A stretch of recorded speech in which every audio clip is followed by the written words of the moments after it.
Hello అండి, అందరికీ నమస్తే. మేఘ సందేశం సీరియల్ రేపటి ప్రోమో ఏం జరుగుతుందో తెలుసుకుందామండి. గగను లాకప్లో ఉండగా ఇక కృష్ణప్రసాద్ అయితే నైని దగ్గరికి వస్తాడు. మేడం, నీతో మాట్లాడాలి మేడం అని చెప్పేసి కృష్ణప్రసాద్ అడుగుతుంటే, ఏంటి కృష్ణప్రసాద్, ఎందుకు ఇలా వచ్చావు, నువ్వేం నాతో మాట్లాడతావు అని చెప్పేసి నైని అడుగుతూ ఉంటుంది.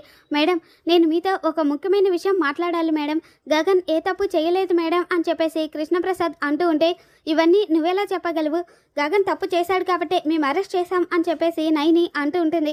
మేడం, అసలు ఏ ఆధారాలు చూసుకొని గగను ఈ తప్పు చేశాడు అని చెప్పి అంటూ ఉన్నారు మేడం, గగను ఏ తప్పు చేయలేదు మేడం అని చెప్పేసి కృష్ణప్రసాద్ అంటాడు.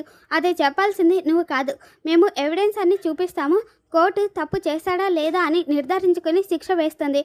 నువ్వు మాకేం నీతులు చెప్పాల్సిన అవసరం లేదు, మాకు ఇక్కడ చాలా పనులున్నాయి, ముందు నువ్వు ఇక్కడ నుండి బయటికి వెళ్ళు అని చెప్పేసి ఏసీపీ నైని చెప్పగానే ఇక కృష్ణప్రసాద్ అయితే, అసలు నా ఇద్దరు కొడుకులు అలా గెస్ట్ హౌస్కి వస్తారు అని నాకు తెలియదు మేడం, అసలు శరత్చంద్ర గారిని చంపాలి అనుకుంది నేనే మేడం, శరత్చంద్ర గారి మీద మర్డర్ అటెంప్ట్ చేసింది నేనే మేడం, నా ఇద్దరు కొడుకులు కాదు మేడం, కాబట్టి నన్ను అరెస్ట్ చేయండి మేడం, గగన్ని వదిలేండి మేడం, నేనే శరత్చంద్ర గారి మీద మర్డర్ అటెంప్ట్ చేశాను మేడం, అవును మేడం నేను చెప్పేది నిజమే మేడం, గగన్ని వదిలేండి మేడం అని చెప్పేసి కృష్ణప్రసాద్ చెప్పగానే ఇక ఏసీపీ నైని అయితే ఆశ్చర్యంగా చూస్తూ ఉంటుంది.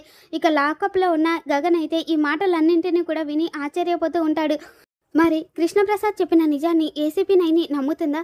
ఏసీపీ నైని ఆ నిజాన్ని నమ్మి గగన్ని రిలీజ్ చేసి కృష్ణప్రసాద్ని జైల్లో వేస్తుందా, లేదా తండ్రి కొడుకులు ఇద్దరిని కూడా ఒకే సెల్లో వేస్తుందా? దాంతో గగన్ ఇంకా కృష్ణప్రసాద్ ఇద్దరూ కూడా ఒకటవుతారా అనేది రేపటి ఎపిసోడ్లో మళ్ళీ మన ఛానల్లో తెలుసుకుందాం. Thanks for watching.